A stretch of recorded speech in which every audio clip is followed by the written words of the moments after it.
Bienvenue pour ce nouveau webinaire consacré à la nouvelle exploitation de la détection intrusion de TIL Technologies. Merci d'avoir répondu présent. Nous sommes aujourd'hui deux face à vous. Laurent Rouillet. Bonjour. Bonjour Laurent, donc notre responsable grand projet et marketing produit, que vous avez eu l'occasion peut-être de rencontrer en région. Il a sillonné les routes de France depuis quelques années à votre rencontre. Et moi, donc, Nicolas Boisson, vous avez reçu plein de mails de ma part, des invitations, des confirmations, etc. Et vous êtes plus de 250 à vous être inscrits à ce nouveau webinaire, donc on vous en remercie. Alors, il y a aussi d'autres personnes dans l'ombre, puisque pendant ce webinaire, vous pourrez poser vos questions par écrit dans votre interface en cliquant sur questions et réponses.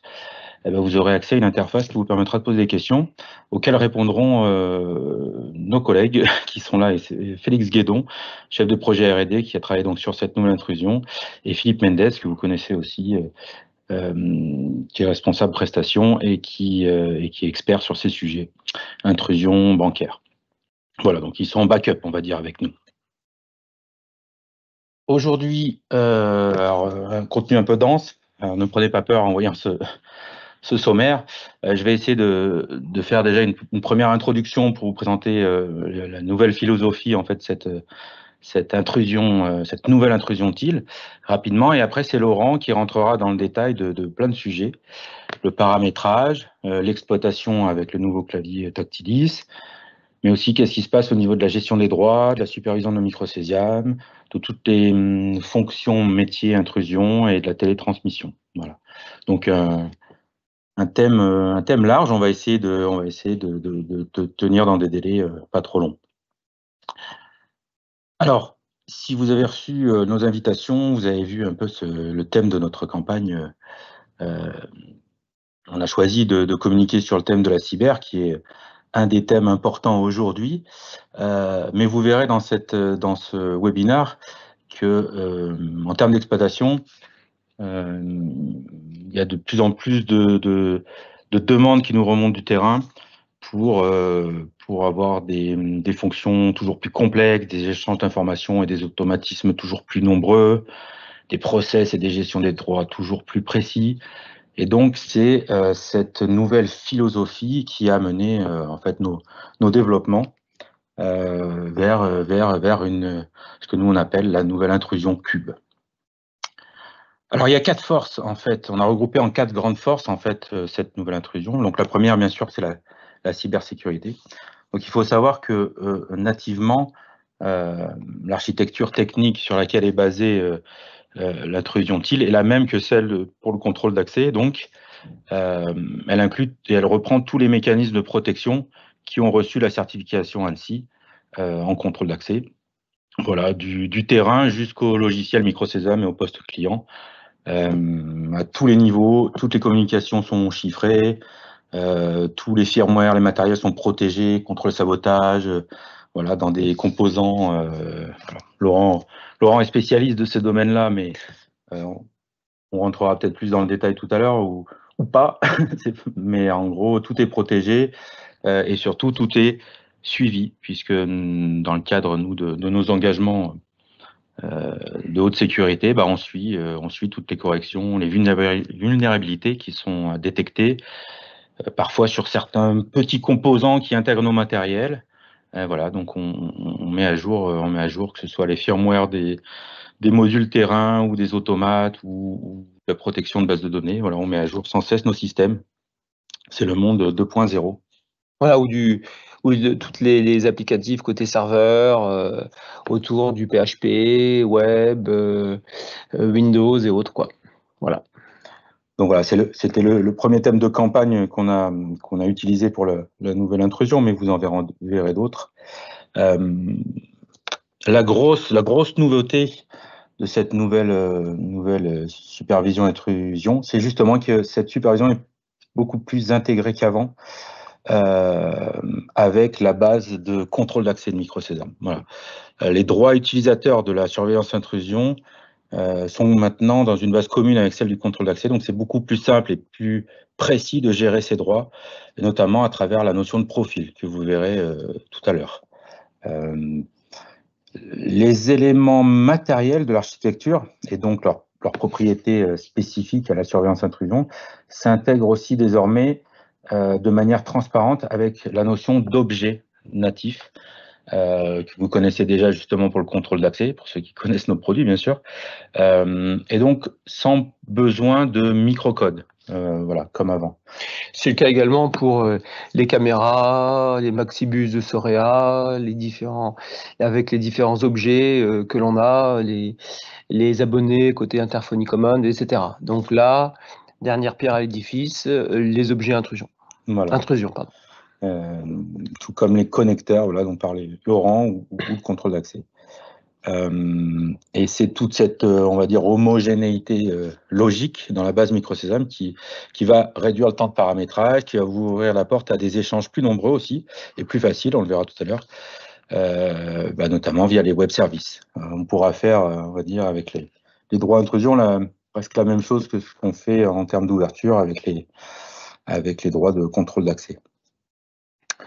Bien sûr, il y a eu du travail de fait en termes d'ergonomie pour l'exploitation. Vous verrez notamment un nouvel outil, un nouveau terminal pour, on appelait ça un clavier intrusion, mais aujourd'hui c'est un écran tactile pour mettre en surveillance et exploiter localement tous les points. C'est le Tactilis IP, donc vous verrez que le IP est important, on en parlera tout à l'heure. Au niveau du PC sécurité lui-même, la supervision graphique c'est enrichi de widgets, voilà, animés avec des symboles et des boutons d'action, voilà, adaptés au métier de la détection intrusion. Et puis bien sûr, l'historique, les éléments d'historique sont mieux intégrés pour des recherches qui sont plus efficaces, avec plus d'informations. On verra tout à l'heure. Et enfin, au niveau de la puissance fonctionnelle, vous découvrirez des échanges et une exploitation de points qui sont sur des centrales, enfin des TILIS différentes. Vous verrez des notions de détecteurs physiques, virtuels. On abordera la transmission SIA et puis des outils de test et de diagnostic intégrés qui font leur apparition pour aider à l'installation et à la maintenance des sites. Donc il y a pas mal de fonctionnalités nouvelles assez importantes. Alors, je vais laisser la main à Laurent Henriet, parce que quand est-ce que vous pourrez accéder à ces nouveautés? La réponse est sur ce slide. Voilà, donc merci Nicolas. Donc effectivement, tout ça, ces 4 forces que je vais un peu plus détailler par la suite vont être disponibles dès Microsésame Cube 2024.2, qu'il sera disponible dans quelques jours, prévu vers la 2e semaine de juillet, si tout va bien. Et donc forcément, il y a des évolutions côté TILIS, vous allez le voir, vous l'avez déjà compris, vous allez le voir, et le nouveau clavier Tactilis IP. Donc, ça sera la TILIS Cube firmware 7X et le clavier terminal Tactilis IP version également 7X. Voilà. Donc, allons plus loin dans le vif du sujet. Avec plus de détails. Voilà. Alors, première partie, donc tout ce qui est simplification du paramétrage. Donc, voici les différentes étapes de cette nouvelle intrusion cube. Donc, premièrement, vous ferez le paramétrage depuis l'interface web de la TILIS, de l'UTL TILIS. On verra 2-3 écrans. Une fois que ce paramétrage est fini, vous l'importez cette configuration dans Microsésame. Et en important cette configuration dans Microsésame, vous allez bénéficier de toute la visualisation et animation des objets de supervision qui sont créés d'usine et qui permettent donc de superviser nativement par ces widgets. Donc vous avez des nouveaux objets, en plus des objets port, des objets caméra, des objets etc. qu'on a accumulés depuis 2018. Vous avez maintenant l'objet détecteur, l'objet groupe de détecteurs et l'objet sirène. Donc, gros avantage comme les autres objets, pas de microcode, 0 microcode, tout est préconfiguré d'usine. Donc vous gagnez un temps fou, vous gagnez en simplicité, en temps, en facilité, en ergonomie, à tous les niveaux. Donc voilà, les détecteurs, les objets détecteurs donc, sont à l'intrusion ce que l'objet porte et au contrôle d'accès. Voilà. Ensuite, donc, petit détail, donc ce détecteur peut être toujours comme avant un détecteur physique, câblé sur une entrée équilibrée, ou virtuel, selon des automatismes à configurer. Vous bénéficiez d'un test et diagnostic temps réel d'installation, on en parlera un petit peu plus tard, qui vous permet également de faciliter, simplifier déjà la mise en service sur site. Naturellement, le microcode, cher a-t-il depuis 35 ans, pour pouvoir faire toutes les configurations possibles, dans tous les cas de figure inimaginables, reste disponible via le microcode. Ouais. C'est un peu la marque de fabrique de Thiel. On peut s'en affranchir, mais si on en a besoin, il est là. Et on peut faire le café, comme on dit. Hein. Presque. Donc, vous bénéficiez nativement d'usines, des widgets qui sont animés dans MicroSésame. Ces widgets sont nourris par ces fameux objets que vous créez au préalable. Et après, et naturellement, l'intrusion qu'on va appeler maintenant V1, l'intrusion qui existe depuis le début, qu'on va nommer, bon, par défaut V1, pour la différencier de la nouvelle qu'on appelle intrusion cube, donc va rester opérationnelle pour des cas très spécifiques et naturellement pour aussi des questions de migration, tranquillement, par étapes, etc. Très bien. On va voir un petit exemple de paramétrage donc au niveau de l'interface web de la Thilis. Vous voyez que, je ne sais pas si on voit bien l'écran, mais vous voyez des onglets en haut marqués groupe, donc groupe de détecteurs bien sûr, détecteur, sirène, profil et le fameux Tactilis IP. On ne rentre pas dans le détail, là, on ne va pas vous faire une démo de cette partie paramétrage. Ça ne va pas forcément intéresser tout le monde, mais c'est pour vous montrer la simplicité des écrans. Voilà. Et ensuite, quand vous cliquez sur un détecteur, bah, vous ouvrez des options liées à ce détecteur. Voilà. Voilà, alors nous allons parler donc du nouveau Tactilis IP. Donc il reprend le même hardware que le Tactilis que vous connaissez, qu'on vend depuis des années, le Tactilis bus d'avant, également le Voltis, le Cardigo et autres. Donc il s'appuie sur l'ergonomie de ce bel écran couleur 7 pouces. Il aura de base un lecteur de badge pour l'authentification utilisateur. Alors nouveauté donc, il sera raccordé sur le réseau IP par une prise IP derrière, et vous allez le voir après dans des exemples très concrets, ce clavier permettra de piloter, de gérer plusieurs centrales, plusieurs détecteurs, on va voir, répartis sur plusieurs centrales. La nuance est importante. C'est ça, c'est du multitilis, effectivement. On va voir cette nuance. On va vous expliquer ça. Donc pour continuer dans le détail, donc ce clavier Tactilis IP permet de communiquer avec une seule centrale Tilis. Par contre, cette centrale Tilis peut avoir une sorte de fonction maître, Et donc, chaque centrale Tilis, on va voir, peut gérer jusqu'à 32 groupes de détecteurs. Mais là où se réside le côté multicentral, c'est que chaque groupe de détecteurs peut être raccordé, chaque détecteur peut être raccordé sur la Tilis ou d'autres Tilis. Voilà. Donc, quand vous créez un groupe de détecteurs d'une Tilis donnée, ce groupe de détecteurs a des détecteurs qui peuvent être répartis sur plusieurs Tilis.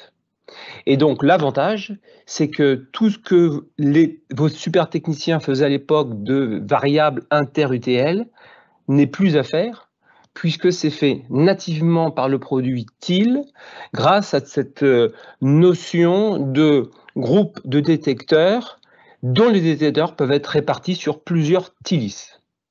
Voilà. Donc, chaque Thilis peut être paramétré, chaque Thilis peut être paramétré pour ne gérer que certains groupes qui existent dans la Thilis. Exemple, une Thilis gère un site, il y a l'entrée nord, l'entrée sud. Vous pouvez imaginer que la Tactilis IP, le terminal qui est au nord, gère que les groupes de détecteurs du nord, et idem pour le sud. Je donne un exemple bateau, mais oui, on comprendra, j'espère. C'est mieux que droite-gauche. Voilà. Alors, on a fait une petite animation, je crois, hein, derrière. Voilà, donc rien de tel qu'un exemple. Alors, dans cet exemple très, j'espère, enrichissant et concret, donc vous allez fixer des détecteurs, placer des détecteurs ci et là. Donc là, j'en ai mis au rez-de-chaussée, premier étage. Ces détecteurs seront reliés sur des entrées des modules cubes, hein, MLIO, spécialisé intrusion. voilà, par des câbles, sur leurs entrées équilibrées. Ces modules sont reliés dans cet exemple vers 3 TILIS, 2 TILIS au rez-de-chaussée, une TILIS au premier étage, en bleu. Hein. Donc nous allons implanter au rez-de-chaussée un clavier terminal Tactilis IP qui va être fonctionnellement relié uniquement sur la TILIS du rez-de-chaussée à gauche. Naturellement, ce Tactilis IP sera sur le réseau IP. Donc la TILIS du rez-de-chaussée à gauche sera aussi logiquement reliée au micro-sésame. Et enfin, vous l'avez compris, hein, ça va être cette TILIS à gauche au rez-de-chaussée qui va jouer le rôle de transmission et qui aura la liaison logique, parce que tout ça est sur le réseau IP, vers le frontal F1 du télésurveilleur, F1 étant par exemple de la société ESI. Notre cousin, c'est au hasard qu'on a pris. Hein. Par exemple.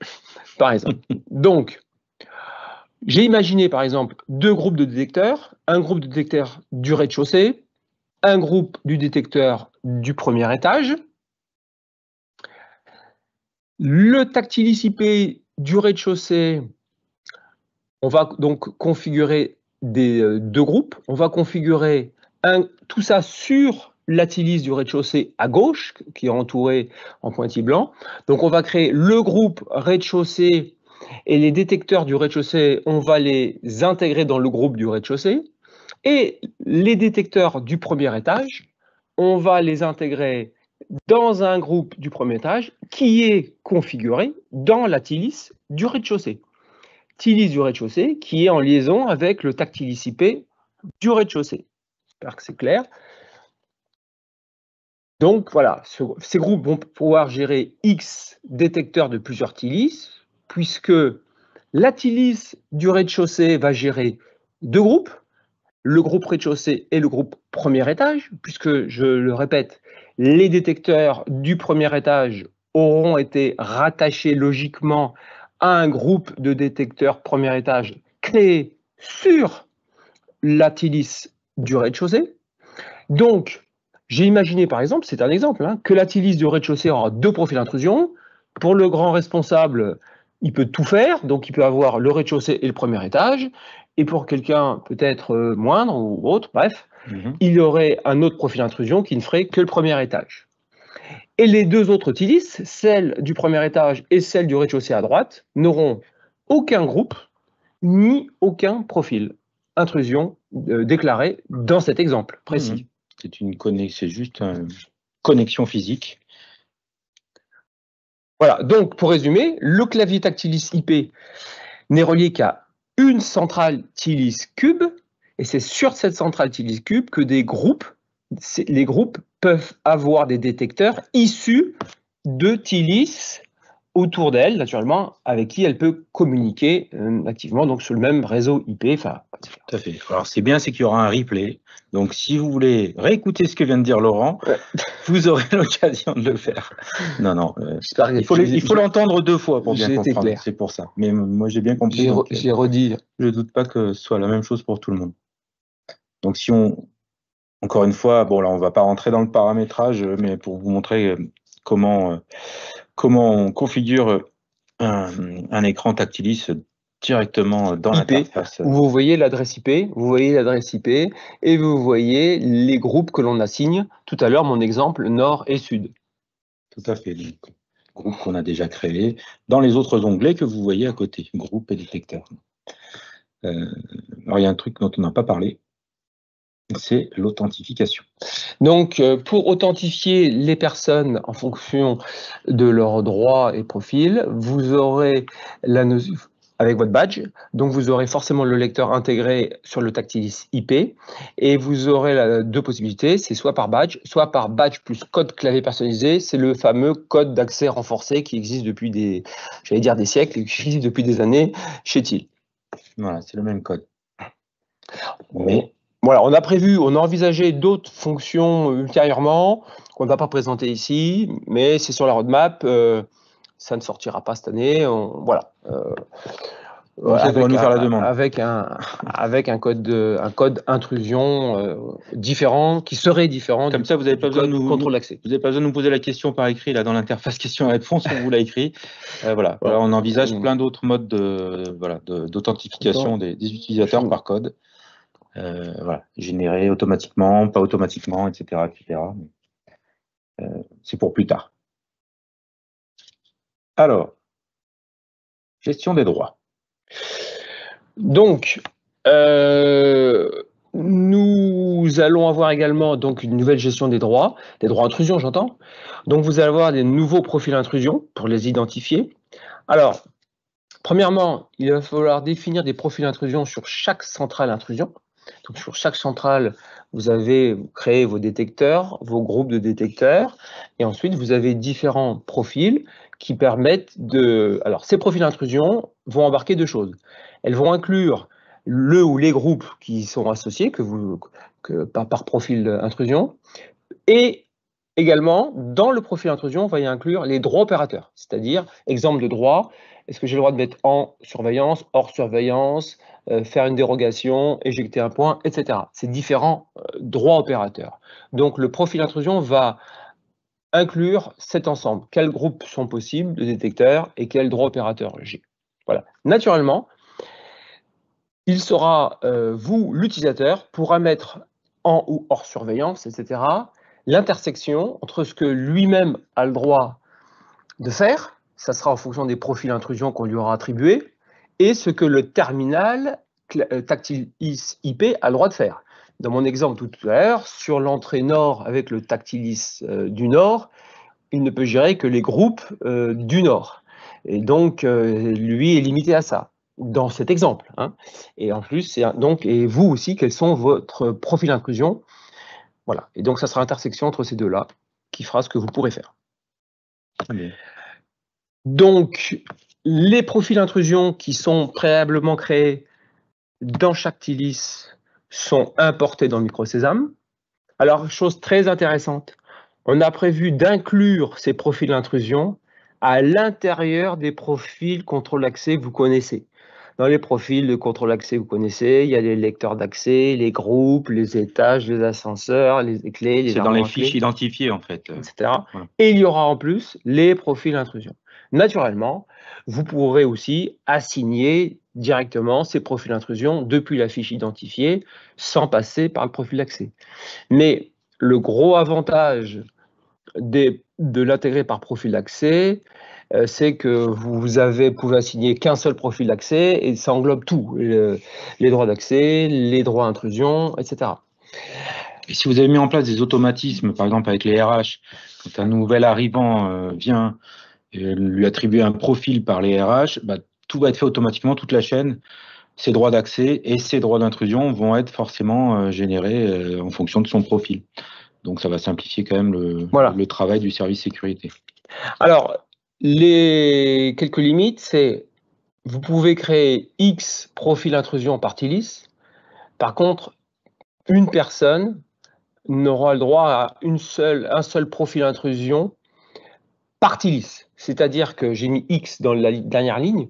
S'il y avait, je vais prendre 10, s'il y avait 10 TILIS, au plus, j'aurai 10 profils d'intrusion. Mais je peux en avoir peut-être que 8 s'il y a des TILIS où je n'ai pas le droit de mettre en surveillance, etc. Donc, vous pouvez créer sur une TILIS 10 profils d'intrusion, mais Nicolas ou moi, Laurent, on a le droit qu'à un seul profil d'intrusion par TILIS. Voilà. Alors, que vous pouvez donc attribuer sur MicroSesame ou WebSesame. WebSesame, c'est ouvert à l'intrusion. On va le voir tout à l'heure. Alors, ce que avait évoqué Nicolas, c'est comme on peut inclure les profils d'intrusion dans les profils d'accès, toutes ces notions de passerelle, d'importation, d'un annuaire, d'une base RH qui nous nourrit et qui peuvent automatiquement créer des personnes, nom, prénom, société, etc., et importer des profils d'accès, ben vous pourrez indirectement importer des profils intrusion via ces profils d'accès. Donc, toutes les passerelles qui existent via le web service, via l'import de fichiers CSV, que vous connaissez depuis des années, pourra donc profiter et enrichir pour affecter également automatiquement les profils intrusion préalablement créés et intégrés, inclus dans les profils d'accès.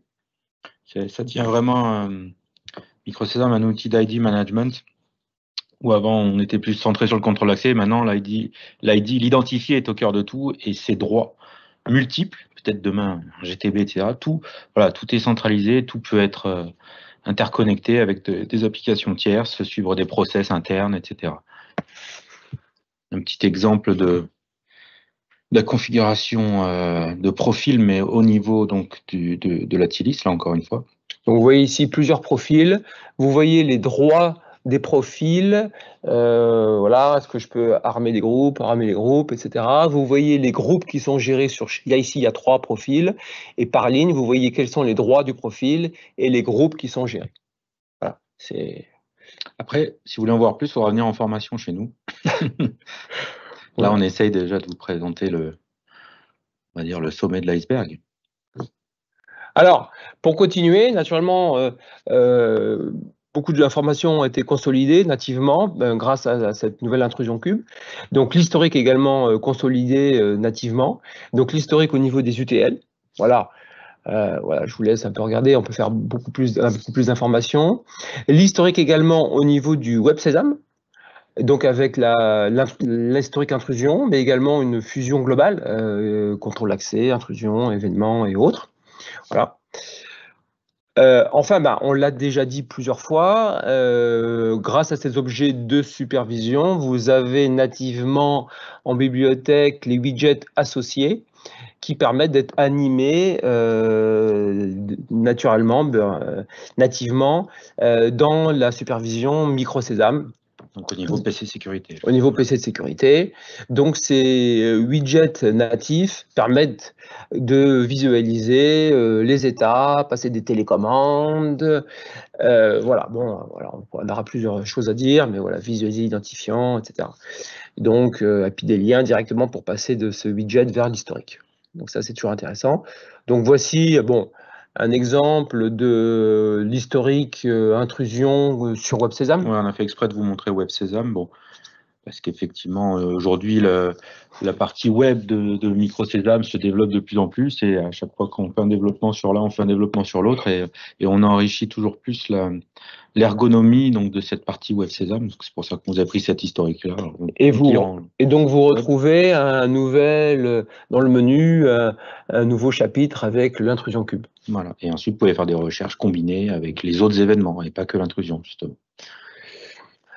Ici, donc, on représente les widgets, les différents widgets avec les différents états, télécommandes. Donc là, on est dans le client lourd. Donc, pour ceux qui connaissent un peu moins bien notre produit, on est dans le client lourd, dans MicroSesam, dans supervision. La partie supervision, le synoptique. Voilà, donc c'est difficile à présenter. Là, mais effectivement, on voit un peu les symboles, les états, les couleurs, voilà, les alarmes, les dérogations, etc. Voilà. Alors, donc, pour poursuivre les améliorations fonctionnelles, donc, il y a un petit souci, c'est pas grave, on continue. Donc, ce qui est très intéressant de noter également, c'est qu'on a ajouté des fonctionnalités de diagnostic embarquées dans la TILIS Cube. Vous pouvez voir en temps réel l'état de l'installation. Donc, l'objectif, c'est de faciliter l'installation, simplifier l'installation. Et sa maintenance derrière, quand il y a des maintenances annuelles et des choses comme ça. Donc, vous voyez l'état de l'installation, le technicien qui vient faire ça, ou le mainteneur, etc. Donc, il voit l'état de l'installation. Et, très intéressant, on a aussi ajouté la notion de log de déclenchement d'éclair. Alors, ça donne la possibilité de cliquer sur un bouton pour lancer un test. Vous partez faire un parcours dans le bâtiment tout seul. vous revenez, vous cliquez sur le bouton arrêter ce test et ensuite vous affichez le log de tous les détecteurs qui ont été détectés pendant votre parcours. Donc tout seul, un technicien peut facilement, simplement mettre en service, faire un test, un diagnostic et éventuellement corriger un problème de câblage ou de paramétrage. Pour les maintenances annuelles, c'est parfait. Donc, on a aussi rajouté la fonction de pré pour mise en surveillance. Et avant de déclencher la mise en surveillance, on peut dire, tiens, je voudrais savoir ce qui se passerait si je mettais en surveillance. Voilà, donc ça permet d'anticiper des problèmes. Donc, c'est une notion préventive pour un peu checker avant. Voilà, donc c'est visible aussi grâce au widget sur la supervision. Et naturellement, c'est aussi visible localement sur le clavier terminal tactile ICP, ce qu'il y aurait comme alarme, d'avance. On a la notion de notification, toujours on a repris la notion de dérogation, de temporisation, de détecteur sur les chemins d'accès, en entrée ou en sortie, est-ce que j'ai 2 minutes pour sortir ou pour rentrer, pour mettre en hors surveillance. On a la notion de mise en hors surveillance des groupes, naturellement, la notion de désarmement sur des plages horaires, inhibition, parce qu'on fait des opérations de maintenance, on fait des travaux, naturellement on peut éjecter les points de façon manuelle ou automatique, selon les droits sur chaque détecteur qui ont été autorisés ou pas. Voilà, donc tout ça est soit nouveau, soit amélioré, soit repris de ce qu'on avait déjà. Alors, les nominaux, pour ça, donc les nominaux, chaque TILIS cube pourra gérer jusqu'à 32 groupes de détecteurs. Donc, une TILIS a ces 32 groupes de détecteurs. Mes petites particularités, un groupe de détecteurs peut avoir des détecteurs sur sa TILIS, sur elle-même, câblée sur ses modules, ou sur des modules câblés sur des TILIS autres, naturellement reliés en IP sur le même réseau. Il faut que le réseau communique entre les TILIS, naturellement. Donc, on pourra gérer jusqu'à 1024 détecteurs, mais en termes de détecteurs physiques, c'est 768, puisque après il y a des points avec chaque détecteur étant en alarme autoprotection, ce qui fait x2.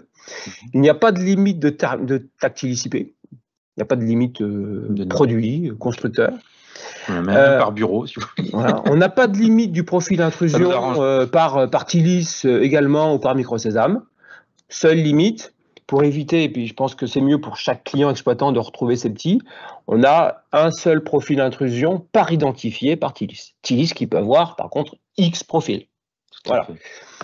C'est la bonne intelligence qui veut de ne pas non plus faire 200 profils, après ça devient ingérable. Ouais. Alors, vous comprenez qu'il y a quand même une révolution, une évolution très très importante avec beaucoup de choses prédéfinies d'usine qui vous facilitent grandement la vie au paramétrage d'exploitation. Par contre, forcément, on ne peut pas tout mixer, tout mélanger. Donc, la TILIS cube aura un fonctionnement exclusif, soit en mode intrusion cube, soit en mode l'intrusion d'avant, qu'on nomme maintenant intrusion V1 entre nous. Par contre, le microsésame au-dessus pourra gérer des, entre guillemets, anciennes TILIS qui étaient paramétrées dans le monde d'avant, avec l'intrusion V1, et des nouvelles TILIS cubes, forcément, ça serait microsésame 2024, faudrait, à partir de microsésame 2024, permettrait déjà des nouvelles TILIS cubes qui, elles, fonctionneraient dans ce mode d'intrusion, nouveau mode d'intrusion, intrusion cube. Et microsésame, lui, c'est gérer les deux mondes. Ça permet de migrer tranquillement, de basculer ou de rester... voilà, vous avez le choix techniquement. Mais une TILIS est dans un mode exclusif. Ça, je pense que vous l'aurez compris au niveau produit, c'est impératif. Pour continuer, la télétransmission, donc il y avait eu plusieurs demandes dans ce sens de différents intégrateurs. Même si-t-il fait de la télétransmission sur IP depuis 15 ans. Donc, nous avons intégré le fameux protocole standard SIA pur directement. Donc, ce protocole SIA est donc intégré dans la TILIS cube avec cette intrusion cube. Il ne marche que sur l'intrusion cube. Il ne marche pas sur l'ancienne intrusion. Là, on ne parle transmission SIA que liée à l'intrusion cube. Donc, ça permet de faire, exemple, du télésurveilleur vers la TIS, de recevoir des télécommandes. On a donné quelques exemples de mise en hors surveillance, dérogation, etc. Et ça permet également, ce qui est très rare, selon les différents télésurveilleurs que j'ai eus, de pouvoir également de piloter les relais. Donc, pour faire, je ne sais pas quoi, déclencher la sirène, l'éclairage, ce que vous voulez. Donc, c'est quelque chose qui est beaucoup moins courant dans le métier qu'on avait et qu'on a maintenant avec ce nouveau protocole standard. Et enfin, naturellement, la transmission des alarmes et des événements à ce protocole SIA DC09 pour les experts. Voilà, j'ai donné une liste à Prévert, alarme, mise en hors surveillance, échec, dérogation, etc. Naturellement, on aura également le code de la personne qui a fait ces actions. Comme ça, le téléserveur sait qui a fait ces actions quand il y a une mise en et hors surveillance. Voilà. Donc, pour les experts entre vous, les experts qui nous écoutent très techniques, donc le message, le protocole est bien du SIA DC09, mais le message qui est porté sur ce protocole, le texte est envoyé en SIA DC03. Ça, c'est pour les puristes. Donc, il est prévu de pouvoir faire une transmission vers 2 centres de télésurveillance, qui ont chacun leur adresse IP, donc vers 2 adresses IP, en cas d'échec de la première transmission. Donc, si la première transmission IP est en échec, au bout de X tentatives ou secondes, on bascule vers la deuxième source. Voilà. Le chiffrement de cette transmission sur IP, le chiffrement chiffré crypté, est prévu pour 2025. Voilà. Nous l'avions déjà avant dans un protocole propriétaire TIL, donc on sait faire le chiffrement, c'est qu'une question de... On ne peut pas tout faire, timing. On ne peut pas tout faire en même temps. Oui, il y a quelques évolutions encore à venir sur cette intrusion. Voilà, qui débute avec cette version 2024.2 et qui s'enrichira comme le reste de...